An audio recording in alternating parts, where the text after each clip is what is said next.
Hello, welcome back to the Live Rally Game Podcast. My name is Stephen Stewart, and I am thrilled today to talk all things Survivor Pennsylvania and its upcoming season, Mountain of the Gods. Joining me today to give all the insight he can at this point about this season, we have host and showrunner of Survivor Pennsylvania, Daniel. Daniel, how are you doing? I am doing great, Stephen. How are you? I'm doing good. I have to imagine you're feeling great because the premiere is probably already edited at this point. Or maybe there's finishing touches, but you probably have it's going to be such a huge relief to get that out into the world. You're like, all right, it's done. Yeah, I mean, I've personally watched the premiere several times, both editing and then the final look of it. But filming 6-8 months ago, it's like, okay, let's get this out the door and share it and move on, kind of thing. And I'm like, the burden is leaving the shoulders. I have to imagine you feel kind of like if I'm filming another season this summer, that is my deadline. I don't want to have seasons stack up on my to-do list. So let's get it done. There's a very reasoned thing when you do the premieres. So I'm not doing a Survivor this summer. We're not going to film Survivor Pennsylvania 5 this summer. We will eventually, but not this summer. We are, however, me and a couple other people are doing a different project that would start in the summer. This finale for this season goes out the week before that films, and it's very much like this needs to be behind so that we can move forward, and then that needs to be. It's all never backed up. Remind me, it's a whodunit game, right? We are doing whodunit. We've got such a great. We got the cast figured out. We have the original host flying out for it. We have a great location. Very stoked for it. And I know people who love Survivor Pennsylvania and want to either come back as crew or play or apply. And I love that enthusiasm and I want to do it as well. It's just such a tool to do it yearly, at least for me. So when I've been getting messages when Survivor Pennsylvania 5, we will do a Survivor Pennsylvania 5. It just won't be this summer. Which means there's more time for people to savor and enjoy Pennsylvania 4. Please, savor the moment, enjoy it. The cast can enjoy their spotlight, and we can move past teeny era maybe a little bit too. But I mean, if we're talking Survivor Pennsylvania, we gotta talk about the teeny in the room. So how thrilling was it for you to see Teeny make it onto CBS Survivor? Seeing Teeny with our group chat for season 3 was already alive and well. The players love each other and everybody, we're a tight community, but Teeny being on it was such a boost. And Survivor 48 comes out Wednesday. I've never been so less looking forward to a Survivor season because the hype of seeing someone then going down to I don't know who any of these people are. It is such a huge shift down. So even though I will love Survivor 48, Survivor 47 was such a huge hype. I've never been in so many conversations about the show before. Well, from talking with Teeny, the way they got cast on Survivor Pennsylvania was such a lucky break of just you needed a player. Teeny said the ad, said they were free. They joined. They have a great run this season, which then has really ends up having defined some of their experience in CBS Survivor, which leads to the question: will someone from this season then make it the Survivor? You're 1 for 1 for seasons putting someone in the real show. Will we see it again? I have my ideas of who I would like to see based on how I think they are good storytellers or how they're good game players, but that's not necessarily what CBS sees, unfortunately. And yeah, we did get lucky on Teeny. Just because we're recruiting somebody 3 days before the game starts doesn't necessarily mean we'll take anyone. We were really happy to have Teeny. We were really excited about what Teeny was going to bring to the season, and Teeny proved us right with everything that we saw. But yeah, I mean, I've there's a lot of players. I mean, Eric from Gettysburg was a really good confessionalist and really good presenter of how he talks, and I think somebody like that is who I'd shove towards CBS, but they have their own mindset. And if you need to see more Eric, he's premiering on Surviving Bloomington, their most recent season, right now on YouTube. So once you're done watching this, you can go watch him play another season. Yeah, that's another thing I love is just I like seeing people go over and play other games and or come and play them, and it's like a legacy being built.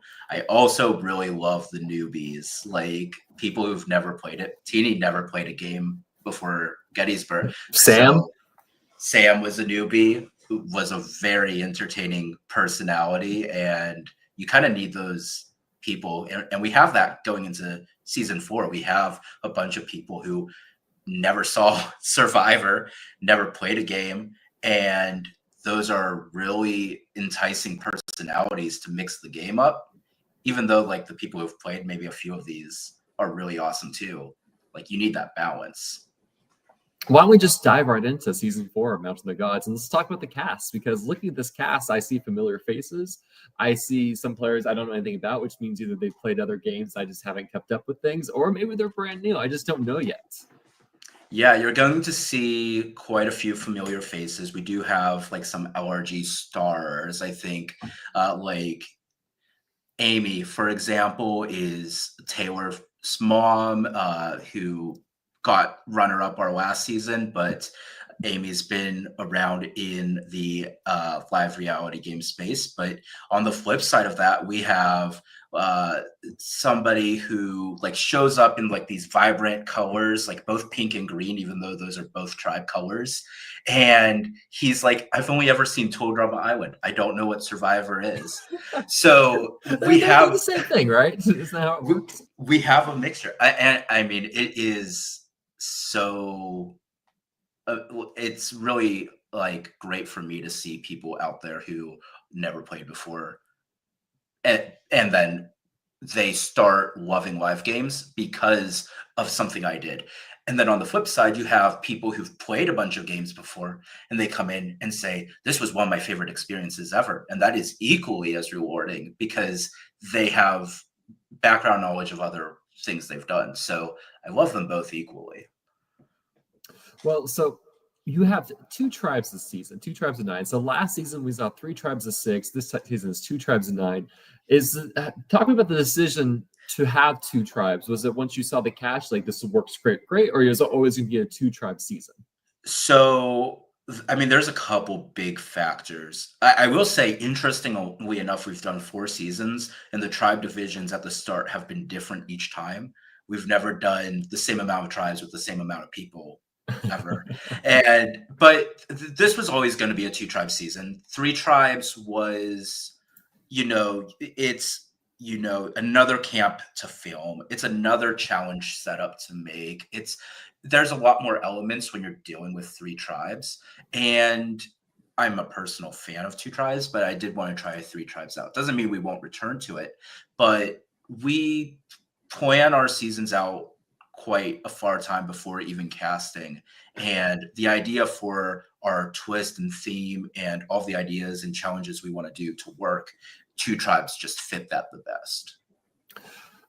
So I think personally for me, looking at the pink tribe, like there's a lot of players on there. Like you have Jordan, who's a winner of Survivor Bloomington, but then you have Tyler Kakuno, who's a winner from Survivor BC, and he is, I guess, he's the player I'm watching most for because I feel like he has such an impact on the seasons I've seen him play in Survivor BC. I'm very curious what happens. In his little promo video, is like, he was kind of saying, I hope no one knows about my past game experience because that will really change things if I do. Otherwise, he's just going to do him.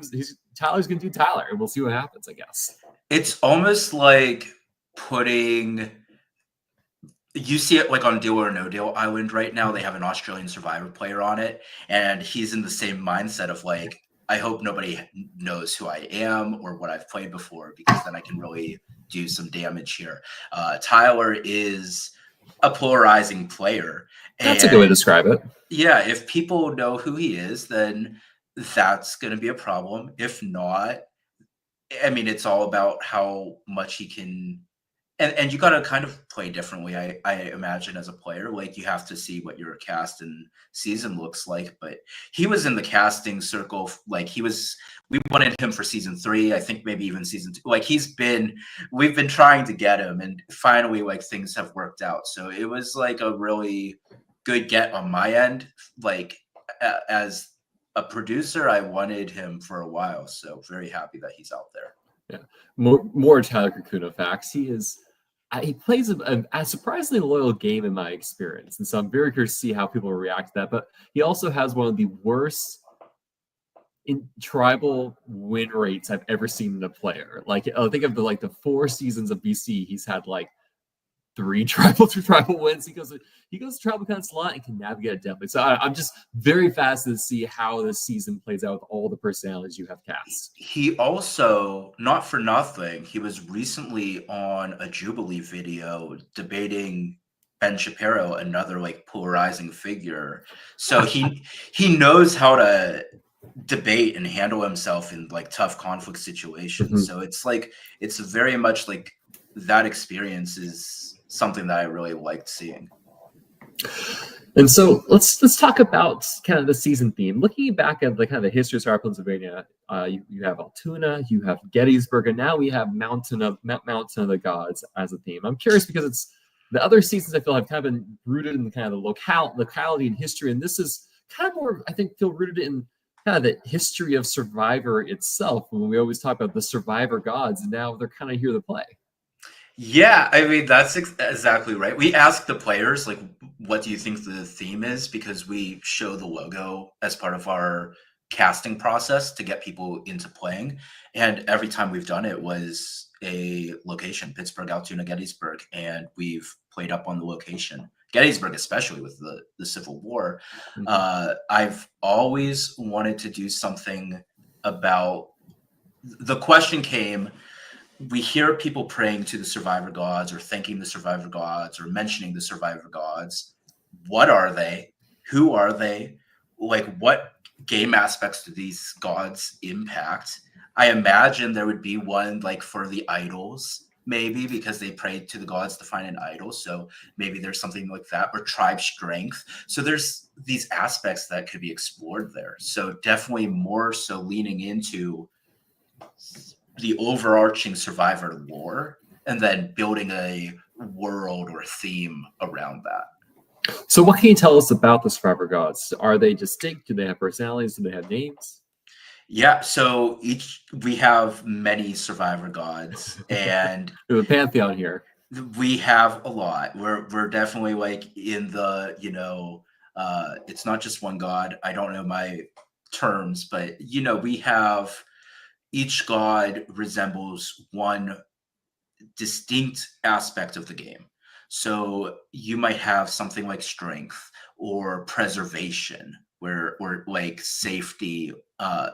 Relationships is a big one because you don't know who you're going to be on a tribe with. That was the thing, is like the starting tribes could be very much picked by the Survivor gods. Like, they weren't picked by us, they were picked by the Survivor gods. So we're like playing more into the fact that a lot of the things that are left up to chance in the game are actually being dictated by the gods. And then we're giving the players the option to pick a god or test the god. And if they can win good favor in the god, then maybe something good happens for them. And so did you just say tribe divisions happens once the game starts? Like, you didn't have them planned out? No, we did pick the tribe division, and I mean we do it to mitigate pre-existing relationships and to have average age equal out and gender division. We mess with things like that, but then after the fact, it's like, if you didn't like that, maybe you can plead to the god of whoever decided that, and maybe you can switch that around if you want. In the teaser video, you named 2 of them. I think there is death and there is chaos. So I'm very interested to see how they kind of come into play with the course of the season. Can you talk about that at all, with how, like, mechanically or the twists of that works? Yeah, And I'll just say, just because a god is like a bad name, like it might not be so bad. The god of death might not be so scary, but The survivor well god then, buff man. Was that one of them? not one of them. Maybe next time we do it, but so the gods theming is an overarching thing. It doesn't stop when the merge happens. It is a Mhm. tidal thing, so it's there the whole time. But when the game begins, we set the premise that there's going to be duels that the players can do. So we're adding in new challenges, and one champion from each tribe will compete head to head in a duel, and the winner will receive a reward. The flip side with that, on top of the reward for your tribe, is that person will send one person to the altars of the gods, where the person who goes there, it's like exile or a journey. It's an isolated area. Only Mhm. one person knows what's happening, and they're presented with three of the many gods, and they get to choose free will which god they want to proceed with, and then either a game or a power or some sort of twist is activated based on just they get the word of what the god is and maybe like a little headliner. Mhm. So that's pretty much it. Once a god is chosen, though, can never be chosen again. A new god swaps into its place. So the person who goes on the fourth trip is maybe seeing all new gods than the person who went on the first one. So Mhm. there is a little sneaky thing there that we've added where there is no way for other players to confirm your information you told. That's one thing Mhm. I hate about journeys is the second person can validate your story. Here, nobody can validate what that god was because that god is gone. It did what it did and left. I mean, to an extent, you still like. I guess you still can be straight up out like, well, I saw God A and B, and those are still there. But you can lie and say, well, I took God C, which was like cookies. I don't know, it's like whatever you want it to be. There's some creativity for players to employ there. We've definitely given more creativity for like what that god choice they do is. And yeah, I imagine every single person comes back and says, there were three choices. I chose one because it sounded better. What did God one do? Maybe they are truthful, maybe they lie a bit. So that's the big question there. Yeah, so I think you posted a couple teaser pictures of what looks like a duel between two players from each tribe doing looks like kind of the classic challenge breakouts. Yeah, so our marooning sequence is to get the players right into a duel, which I like because they're scrambling to figure out who's going to compete, and by design somebody's going to lose. So is that going to paint a target on your back? I mean, somebody has to lose. So it's a 50-50 shot. But yeah, they've got to collect keys and open a gate and then light a fuse that drops a flag, and they're competing for Flint. And how we do our game is our first round, our first vote out, all takes place in one day. So if they lose the Flint, they're going the whole day, the night without Flint possibly. So it's a big thing there. And then the winner, right then and there, has to send somebody to the altar, which, if you're thinking about it, they haven't talked yet. They haven't gone to camp yet. So they're about to go to camp, meet each other, set up their camp life. One person's going to be gone for like a half hour doing whatever the altar is. And that could really hinder the start of their game as well. So last season, you had a massive rainstorm that first night. Should we expect some more cataclysmic weather, or was this season a little bit more even in terms of the elements? The gods were very forgiving Okay. for the weather this time. Ironically, when looking at the weather beforehand, it was torrential downpours the entire time. We were very scared about filming logistics, and we were working around the schedule because we anticipated hours at a time of needing a break during the day. Mhm. There was, I remember figuring out how we're going to do a fire at the duel with rain. There were a lot of like logistical nightmares popping up, and then everybody showed up. It was dry, and so I do think the Survivor gods were very much in our favor. Let's talk a little bit about locations. It looks like you're in a more remote location, perhaps, than you were in the prior season. Yeah, I mean, we're in the middle of nowhere. I mean, a lot of our locations are in the middle of nowhere because we're filming at state parks. Like that's how we do it. We pick a state park and we change locations up each time. But we are in like the Allegheny Mountain Range, and there's a lot more elevation, and your roads around there are like 1 lane wide and wrapping around these hills. So it does add a change of scenery, and I personally like that because we can experience a different look each time. Like ideally, if I send a screenshot of like Gettysburg or Altoona or Pittsburgh, you would be able to pinpoint what season it is based on like the look of it. And so, what were some of the benefits this new location gave you, or what were some maybe the challenges for the players or for you as a filming and producing this season? The challenge is we had less space to work with for our challenges.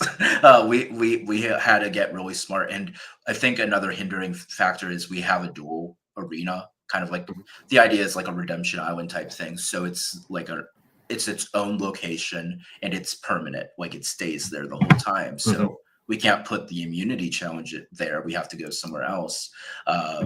There's also terrain there, like it is harder on the players to walk or run. We set up a challenge. Our first immunity challenge is running back and forth part of it uphill. And in our mind, when we set it up and we're doing some testing, we thought, okay, this is easy. It's just tedious and it'll just create like a time barrier. But we ended up having a medical scare happen because of that portion of running, because the slope, like it didn't look like much, but there is so much elevation there. Another thing being like anytime we did challenges, we had to make sure people weren't going to trip on any weird elevations or things. So there's like that background and benefits. I mean, I really just I've liked the scenery. I don't know if this is my favorite location per se. I still think Altoona was probably we had a really nice beach and it was really beautiful, but I wouldn't change what we've done. Like this season still is a really good like all together picture. I remember last season you put a lot of effort into building this fantastic set for Tribal Council. Did it survive or be reincarnated for this next season? It's in pieces. It's been in pieces since Gettysburg in a garage, and it almost got refurbished into the arena area because stone wall, and I thought like it could be the ruins. Like there was a thought there. We did do a Tribal Council set. I will say, like it's probably not as mind blowing as a castle, but the idea for like our Tribal Council area this time was, if there are survivor gods, this location would be people who built a society around praying to these gods. They would have had like a village that they would have lived in. So it kind of veered on that. I will say a bamboo forest was in Pennsylvania, got pretty cut down to make Tribal Council and some props. We had so much bamboo. And we still have that bamboo. The bamboo will be reused. So I think we're doing more than a traditional game in terms of tribal. I do think the expectation of like the Gettysburg level stuff, I think we were shooting for the moon, and I think it's okay to pull back a little bit and focus on some other stuff. For you, when you're editing, what was the most exciting or your favorite thing about editing through this season? I mean, personally for me, I'm not there for confessionals. I'm not there for camp life. I'm just not. I'll peek in every now and then. So when I get to see how people are interacting, that's great. I'll always personally love when I find things of people saying that the production quality or things are like really amazing. And sometimes they sprinkle that into the footage, like, but that's just like an ego boost for me. Like when people are like talking good about me, I'm like, I love that. But yeah, I think camp life confessionals is where I'm lacking the most information. We have some really enticing relationships that form this season, and they're very on display.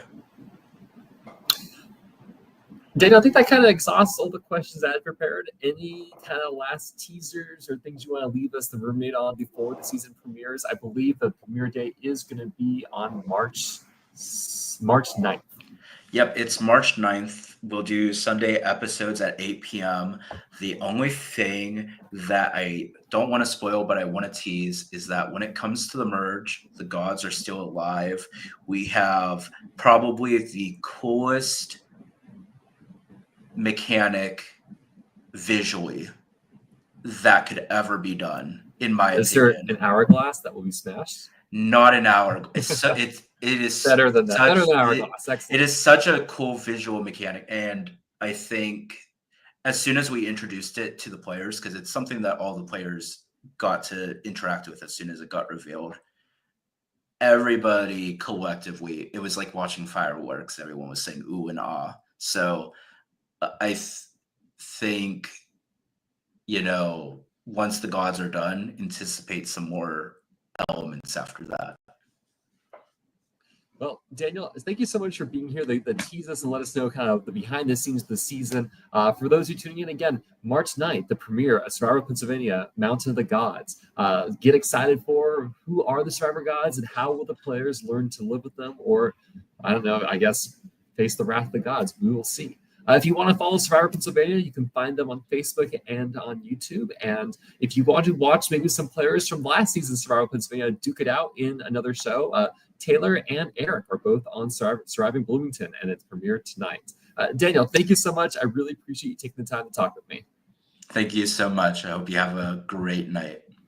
Take care, everyone.